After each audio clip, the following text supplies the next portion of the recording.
లీ క్రోనిన్స్ mummy ఒక trailer వచ్చింది. Mummy, yes, Warner brothers ఛానల్లో వచ్చింది. తెలుగు వర్షన్లో కూడా, వాళ్ళ తెలుగు ఛానల్లో కూడా, వార్నర్ బ్రదర్స్ ఇండియా తెలుగు వర్షన్లో కూడా ట్రైలర్ రిలీజ్ చేశారు. నేను మార్నింగే చూసాను. మార్నింగ్ చూసి షాక్ అయ్యా, మళ్ళీ మమ్మీ ఏందా అని. Yeah, so Lee Cronin's movie. Lee Cronin's last movie Evil Dead Rise వచ్చింది. ఎస్, అది బాగా హిట్ అయింది. ఈవిల్ డెడ్ ఫ్రాంచైజ్ లో చాలా మూవీస్ వచ్చాయి, కానీ ఫస్ట్ పార్ట్ అది ఉన్నంత ఎఫెక్టివ్ గా నాకు ఏ తర్వాత వచ్చిన సినిమాలు ఏ పెద్దగా అనిపించలేదు ఈవిల్ డెడ్ లో.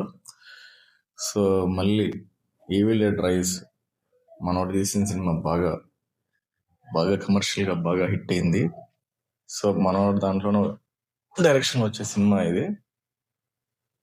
సో ట్రైలర్కి వస్తే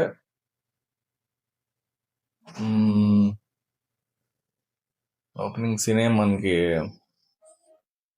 ఫ్యామిలీ డ్రామా. సో ఫ్యామిలీ నుంచి తీసుకొస్తున్న ట్రైలర్ ఇది.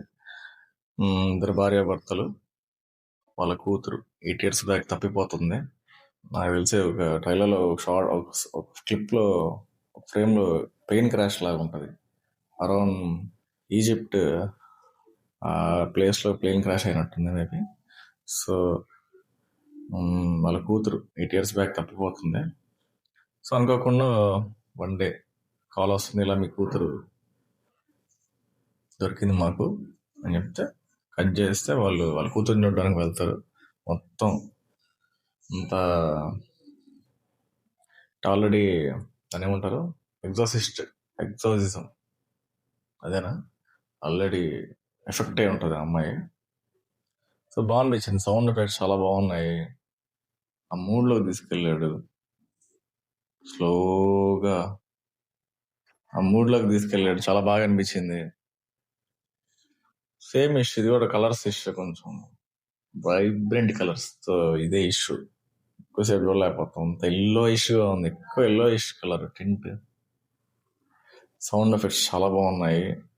సో వాళ్ళ కూతురికి ఏమైంది, ఆడుగా బిహేవ్ చేస్తుంటది మొత్తం. ఆ పిరమిడ్స్, అండర్ గ్రౌండ్ టనల్స్, అమ్మాయితో పాటు ఒక 50 మంది పిల్లలు కూడా తప్పిపోతారంట. వాళ్ళల్లో ఈ అమ్మాయి దొరికినట్టుగా చూపించాడు ట్రైలర్లో అయితే. సో బాగుంది. హారర్ అంటే మనం బాగా ఇంట్రెస్ట్ చూపిస్తాం.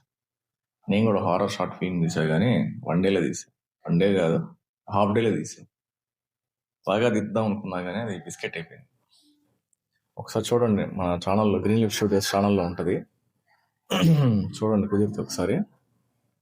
గోస్ట్ సిరీస్ అని ఒక ఎపిసోడ్ 1 చేశాను, ఒకసారి చూడండి కుదిరితే ఒకసారి. ఏదో ట్రై చేశా, వర్కౌట్ అవ్వాలి. సో ట్రైలర్కి వస్తే, మన లీ క్రోనిన్స్ మమ్మీ ట్రైలర్కి వస్తే, ట్రైలర్ అయితే బాగుంది. So April 17th release, next month ఇచ్చాడు. నెక్స్ట్ మంత్ కాదు, సారీ, ఫిబ్రవరి. April 17th, ఇంకొక 1 month మధ్యలో గ్యాప్ ఉంది. బాగుంది, చూద్దాం. ట్రైలర్ అయితే బాగుంది. మమ్మీ కూడా ఫస్ట్ పార్ట్ బాగుంటుంది, తర్వాత వచ్చిన ఏవి పెద్దగా అంత అనిపించలేదు నాకు. ఫస్ట్ పార్ట్ మాత్రం బాగుంటాయి అబ్బాయి, ఏది వచ్చినా. సో ఇది కూడా అంతే, చూద్దాం ఏప్రిల్ ఎలా ఉంటుందో. ఈవిల్ రైజ్ అనేది బాగా ఆడింది కమర్షియల్ గా. సో డైరెక్టర్ మీద నమ్మకం, బాగా తీస్తాడని. సో మూవీ బాగుంటుంది అనుకున్నాం, బాగుంటుందేమో చూడాలి, తన మీద నమ్మకంతో చూడాలి ఇంకా. యా.